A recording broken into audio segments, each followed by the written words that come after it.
কালনা পঞ্চায়েত প্রধানের স্বামীর ঝুলন্ত দেহ উদ্ধার, চাঞ্চল্য এলাকায়। পূর্ব বর্ধমানের কালনা থানার অন্তর্গত কৃষ্ণদেবপুর পঞ্চায়েতের গেটের সামনে পঞ্চায়েত প্রধানের স্বামীর ঝুলন্ত দেহ উদ্ধারের ঘটনায় মঙ্গলবার সকালে ব্যাপক চাঞ্চল্যের সৃষ্টি হয়। স্থানীয় সূত্রে জানা গিয়েছে, মৃত ব্যক্তির নাম মৃণাল বিশ্বাস, তার বাড়ি কৃষ্ণদেবপুরের রায়পাড়া এলাকায়। মঙ্গলবার সকালে স্থানীয় বাসিন্দারা প্রথমে পঞ্চায়েত গেটের সামনে ঝুলন্ত দেহ দেখতে পান, পরে খবর দেওয়া হয় পুলিশকে। ঘটনাস্থলে পৌঁছে পুলিশ দেহ উদ্ধার করে ময়নাতদন্তের জন্য পাঠায় এবং তদন্ত শুরু করেছে। মৃতের পরিবারের অভিযোগ, দাম্পত্য অশান্তির জেরে দীর্ঘদিন ধরে স্ত্রীর সঙ্গে মৃণাল বিশ্বাসের সম্পর্কের অবনতি হয়েছিল। পরিবারের দাবি, তার স্ত্রী আলাদা হয়ে যান এবং অন্য একটি সম্পর্কেও জড়িয়ে পড়েন। মৃতের মা সংবাদ মাধ্যমের সামনে অভিযোগ করে বলেন, পরিকল্পনা করেই তার ছেলে মৃণাল বিশ্বাসকে খুন করা হয়েছে। তিনি পুত্রবধূ ও তার কথিত প্রেমিকের বিরুদ্ধে সরাসরি অভিযোগ তুলেছেন। আমার ছেলের সঙ্গে অনেক দিন ওর প্রেমিকারা নিয়ে ওরা নিয়ে অশান্তি করতে আসে। আমার ছেলের সঙ্গে। ছেলের সাথে না ছেলের বউমার সাথে? না বৌমাই অশান্তি করতে আসে আমার ছেলের সঙ্গে। কেন? ওর প্রেমিকারা নিয়ে, ওই যে প্রেমিকা আছে, আমার পোলার কথা সহ্য করতে পারতো না। আমার পোলা বারাতন ফোন করলে ফোন করবা না, তুমি তোমার ভালো লাগে না। কে বলতো সে কথা? বৌমায়। আচ্ছা, দিয়ে ওই সেই অঞ্চলে রাত্রে ফোন কইরা আমার ছেলের ডাক্কে নিয়ে আর সে ওইখানে মাইরা ফেলাইছে। কারা মেরে ফেলেছে? মাইরা ফেলছে ওর প্রেমিকা আরও। আপনার বৌমা কি কোনো পঞ্চায়েতের কাজকর্ম কিছু করতো? হ্যাঁ, প্রধান ছিল। কোথাকার প্রধান ছিল? ও আমার কৃষ্ণদেবপুর অঞ্চলের। আচ্ছা, দিয়ে তার অন্যদিকে কৃষ্ণদেবপুর পঞ্চায়েতের প্রধান তথা মৃতের স্ত্রী লিপিকা বিশ্বাস সমস্ত অভিযোগ অস্বীকার করেছেন। তিনি জানান, গত 1 বছর ধরে তার সঙ্গে স্বামীর কোনো সম্পর্ক ছিল না এবং তিনি ডিভোর্সের আবেদনও করেছিলেন।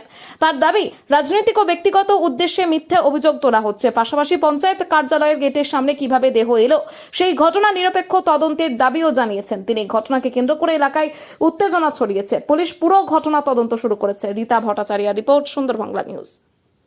আমি তো কারোর সাথে কোনো সম্পর্ক নেই, কিছু না। ওনার সাথে আমার বিচ্ছেদ, ডিভোর্স ফাইলও করেছি। সামনে 11 তারিখে ডেট ছিল। আমি এই সম্পর্কে কিচ্ছু জানি না। আমাকে শুধু পাড়া একটা দাদা আমাকে 5:30টার সময় ফোন করেছে, বলতে এরকম। হ্যাঁ, কখন ফোন করেছে? কবে? আজকে? হ্যাঁ, 5:30 থেকে আমাকে ফোন করেছে, পরে আমি জানতে এরকম ঘটনা বলেছে। আচ্ছা, বলছি কি আপনি তো পঞ্চায়েত প্রধান, আপনার পঞ্চায়েতের সামনেই আপনার স্বামীর ঝুলন্ত দেহ, এর পিছনে কি কোনো তাহলে রহস্য কিছু? কোনো রহস্য আছে কি না আমি ওটা বুঝতে পারছি না, কিন্তু ওনার সাথে তো কোনো যোগাযোগই নেই। 2 বছর প্রায় হতে চলবে আমি আলাদা থাকি। সেটা খুঁজে বের করতে বলুন, আমি কোথায় থাকি না থাকি। এরকম আমাকে এরকম মিথ্যে প্রতিশ্রুতি দিয়ে আমাকে এই জায়গায় পৌঁছেছে। সেই একটা ছেলে এরকম করেছে, সিভিকে কাজ করে, সুভাষ মজুমদার। ওই ছেলেটা পুরো আমাকে পুরো ওনার মাথাটা পুরো চিবিয়ে খেয়ে ফেলেছে। এখন আপনি থাকেন কোথায়? আমি এখন থাকি কীভাবে দেখছি ওইটা, মানে ওইখানে কিসের জন্য ওইখানে এসে মানে আচ্ছা, আপনার সাথে কথা কখন হয়েছিল? আমার সাথে কোনো কথা হয়নি। কালকে কোনো কথা হয়েছিল? কথা নেই, কিচ্ছু নেই। আচ্ছা, আপনার তো সিসিটিভি আছে পঞ্চায়েতে? হ্যাঁ, আচ্ছা, হ্যাঁ সিসিটিভি নেই।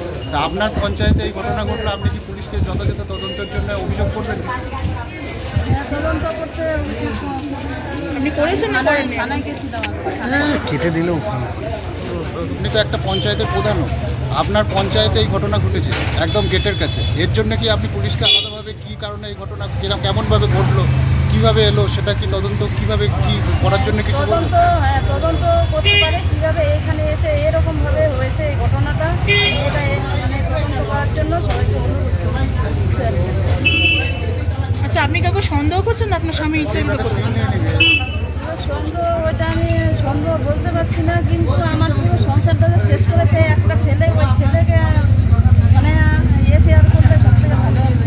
আপনার সঙ্গে আপনার স্বামীর বিচ্ছেদটা কি কারণে? বিচ্ছেদটা হচ্ছে সন্দেহবশত। মানে কে কাকে সন্দেহ করে? আমাকে সন্দেহ করছে। আচ্ছা, আইনত ডিভোর্স কি এখনো হয়েছে? হ্যাঁ, ডিভোর্স হয়নি, সামনের সেই 11 তারিখে ছিল ডেট। আচ্ছা, মানে ফাইল করেছেন ডিভোর্স? হ্যাঁ, ফাইল করেছি। কি নাম আপনার? জি।